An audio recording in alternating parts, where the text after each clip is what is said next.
Welcome, everyone. The topic for the day is strategic workforce planning. We will be talking about manpower planning and that to align with the business objective in this particular presentation. So, please hear me out very clearly and decipher what exactly is strategic workforce planning is all about it. Essentially, what is it all about? We will be talking about SPADIC or SPADIC. What is it? S stands for scanning, P for profiling, A for analyzing, D for developing, I for implementing, and the last word C is for controlling. Remember, this is for strategic workforce planning or SWP, which we will be referring this particular terminologies in this presentation as SWP a number of times. So basically, everything will be orientation or circle within this SPADIC or scanning, profiling, analyzing, developing, implementing, and controlling. Understand what exactly is about it. So, workforce planning (WFP) is getting it right. What do we get right? We get right people, we get right skills, we get right placements. Remember the position that a person has been manning. We have to have the right people with the right skill in the right place, and obviously at right time and at an appropriate cost or the right cost we need to ascertain. Remember the fact that in case the cost is not appropriate, either the manpower will be leaving the position or it will be impeding into the profitability of the organization. So it is going to eat into the cost, it is going to add into it. So basically, what we are looking at strategic workforce planning is all about it. Strategic workforce planning is a system process for forecasting an organization future workforce and determining the most effective practices and policies to close gaps to meet the future workforce requirements. What is it all about it? It goes one by one. The first step is to identify the human capital requirement. Then we need to go around for the critical jobs, then probably what are the requirements in terms of knowledge or the future workforce requirements, the outlook that needs to be understood, determine the workforce that we have and in the future requirement that we need to place around it. Then identify yourself as for your strength and weaknesses. What is your current workforce composition? Then accordingly, now this is a play stage, and the fifth stage we need to understand workforce planning altogether, and last but not the least would be your execution and monitoring the intervention. Now these things needs to be carried forward all together. One, two, three, four, five, seven. We started out here and we finished it out, and it has been mentioned out here. So the whole presentation would be encircling on following steps. The benefits, let me understand, the first and the foremost thing is all towards the business objective. You look into it, it's an overall, see, workflow success is 97%.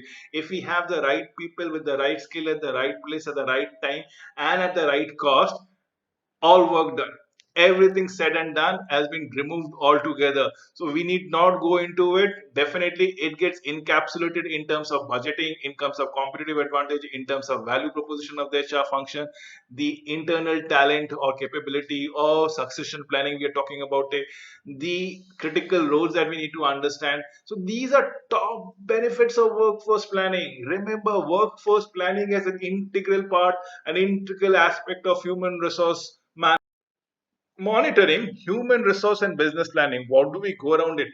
Determine business goal, first thing and the foremost thing. How do we determine it? Because first thing, we will talk about the environment, we will look after the opportunities. If we can have an opportunity, this is what is the opportunity is all about it. This is the gap analysis. We need to identify the key position, create those areas, these positions, identify the interest of the employees against those capabilities. Remember, develop a succession plan and set HR priorities. These needs to be validated as far their effectiveness is concerned. If it is effective, we need to monitor it. Definitely yes. And again, go back to the step one of determining the business goal. So probably we had a target of approximately, let's say, $10 billion per business, right? Once we have targeted, once we have finished it altogether, what do we go around it? We need to increase it, we need to make it two times, right? So we will have to have next target would be of $20 billion businesses, and this goes on and on and on. So integrating HR and business planning is a vital importance. We just can. We'll talk about the 10 best practices. First and the foremost thing is aligning with the business plans, aligning with the business priorities, and setting milestone accordingly with an organizational strategic workflows planning is concerned. So future focus, yes, the point number two would be always future oriented, adapting to the strategic medium, probably long term, anything beyond 2 years, 3 years, 5 years, 10 years terms that we look into it. We need to be proactive accordingly. We need to understand the process all together. We have to be there. We have to understand the changes, the taste, the trends that is there in the external market. Then we will be looking into having a accurate picture. If we can go about it, this can be had been had with a lot of software which is available, with a lot of HR data which is available, with lot of business models that is trending right now. We have so many things at disposal. Earlier times this was unthinkable. We had to base our judgment on on our sensing abilities, and that is how we used to go around it. Removed everything, removed all iota of doubts have been removed with data, data planning, data mining, data forming, data projections that we go around it. Now this is what HR analytics will be looking into, is collaborative, well coordinating, partnering effect. Wherein we have the HRBP, we are talking about the HRBP. How do you go around it? What if they can be a business partners for the proactive way, in the sense of how the organization is going to be shaping up future. Next is the integrated bundles of other organizations abilities, or in terms of employability, that is succession planning, that is recruitment, that is loyalty or retention, that is building leadership, and so on and so forth. Next would be having a sense of the idea about where the business is going around it, in what form, shapes, and influences it is going to go around. Next would be integrating both scientific or HR metrics altogether. We are talking about nothing but, look, what did I say about the HR analytics, the predictive analytics, strategic map. There are a lot of software available, lot of simulations available right now. You need to understand all together. This is very important. We have the dynamic and a regular system to be monitored, reviewed, evaluated. Basically data gathering and data reporting is a must, and we need to have a sense of resemblance in terms of return on investment, ROI, which needs to go around it. We should not have a very fat body and a small head for an organization, or the vice versa, a very big head and a small body in an organization altogether. The return on investment, the cost needs to be sensitized, needs to be validated. So what do we go around it? Let's say with the level number one, what is it says? It tells about the headcount analysis or basic workforce accounting as far as cost is concerned, the cost factor. Next is the descriptive metrics, or we are talking about HR analytics, about the workforce analytics, the historical programming and lag indicator, performance and lag indicators. What are the leading indicators and what are the lagging indicators? Then we have the strategic workforce planning. Herein we are going to marry the business objectives, the environmental demand, and with our inherent strength and weaknesses in terms of our talent management is concerned. Last but not the least is the enterprise workforce planning. We are looking at the macro picture, no longer a micro thing. Identification of the shared interest and outcomes is of vital importance. The workforce risk management and thereby. So, strategic imperative, what is it required?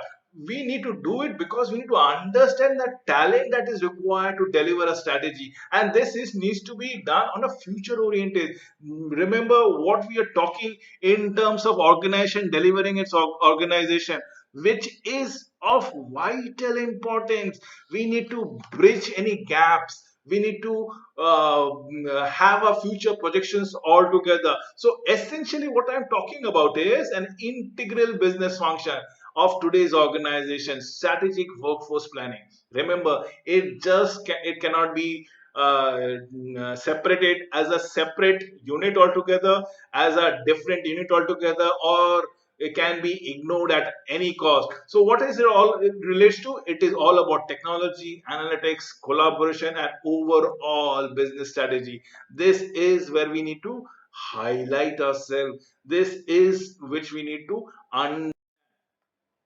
so the planning process, the strategic workflows planning process, right at the top, we need to understand the what business are we in, what are the growth drivers, and how do we achieve them. Accordingly, can the organization build a certain level of competitiveness, a certain level of uniqueness, a certain strategic competitive advantage over its competitors? We come into the categorizing the talent, what kind of employees we are having it. Can we segment it all together with the help of a taxonomy based on relationship and capabilities? That delivery part, we are looking into it. Determining future headcounts demand vis-a-vis supply, we are looking into it. How well we are well versed with it.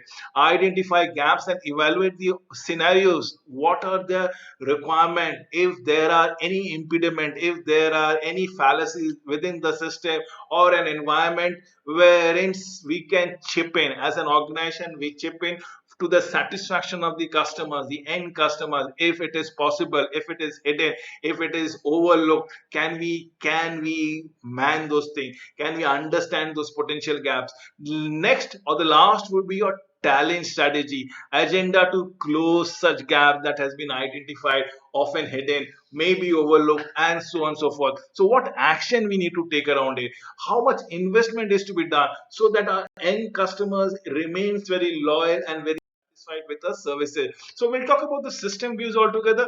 Remember, it started with the strategic direction of your entity of an organization. What are the key environmental business? Now there is something called current and future. What is relevant as of today might become obsolete in days to come or years to come. So we need to evolve as an organization. We need to continuously, or should I say incrementally, evolve every quarter, every year. So what is we looking into is the work demand, which can be people oriented.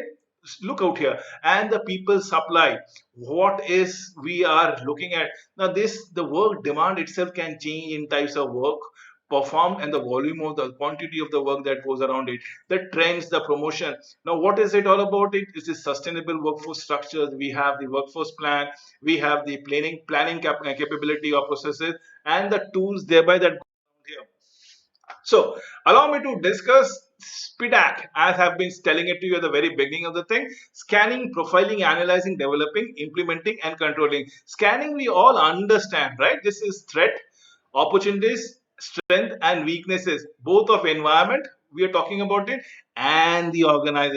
So let us talk about profiling, forecasting of HR demand. It's all about futuring. It is projection a quarter ahead, a year ahead, a decade ahead. Segmentation of the workforce. Now, what is segmentation? It is talking about the quality of workforce that goes around it. Probably we might be looking into different kind of manpower because of the adoption of the technology as such. So measuring current supply is important, definitely is. Well, what is meant by futuring? Futuring is a field of using systematic process of thinking about picturing possible outcomes, planning for the future. Futuristic people who actively view people all together and as a windows of various possible outcomes that needs to be understood altogether. Futuring is a broader concept. Remember, broader concept for forecasting, the traditional one. Now we are not guessing based on a gut feeling. We are now taking a concrete decision based on the data that is keeps on evolving. So future possibilities, what else? See the possibilities, what could happen, what realistically can happen, the optimistic side, the pessimistic side, the realistic side, what is likely, or should I say the frequency of the happening, and if what happened, what will be going about it. So what are we answering? The possible future, the plausible future, the probable future, and the optimum or the preferred that we're talking talking around it. Here is the strategic plan if you look into it, and the various direction that comes around here, the different direction that comes around it. We have been talking about the possible future which can be completely changed as far as the requisite direction. Look at here, we are going in a one particular direction and it comes into different sign which can be a plausible thing, a probable future, or a preferred future based on your capacity. So this is strategic talent plan that needs to be understood. We have to be very realistic. We want to be very optimistic, but this is something which can be the pessimistic viewpoint that comes around it. So we need to understand what are the various options that goes around as an organization. Answer what if. So forecasting HR demand, how do we go around it? How do we forecast HR demand altogether? This can be done over the number of employees, the type of employees. Did I say the quality of employees out here? What kind of quality people are looking? Are we going to be technical oriented? Are we going to be voice automated? Are we going to be people centric? What kind of skills required by these people if for the new adoption of technology or modalities of the operations of the organization? Consider and assess the challenges and constraint. Preferred scanning tool in sense of what exactly is the scenario planning and what if altogether. So assess current HR capacity of the organization by means of skill inventory. Audit method. What is skill inventory? Is the KSA that we're looking into it. The knowledge, skills, abilities of the current staff needs to be identified. This is very important. We have to talk about this all together. We will talk about the employee experiences, the education, the special skill. What are the additional certificates, additional training and development that can be going around it? We have to talk about the forecasting of supplies of employees which needs to be joined in an organization, let's say 6 months or 5 years or 2 years hence, as goes around it. Now what that can means, it means HRM indicators or indication as far as the rate of the company that we go around it. Let us count go to the next steps of analyzing, which is nothing but adjusting to your gap analysis, reconciling, identify HR availability within your organization as of today, as of this moment.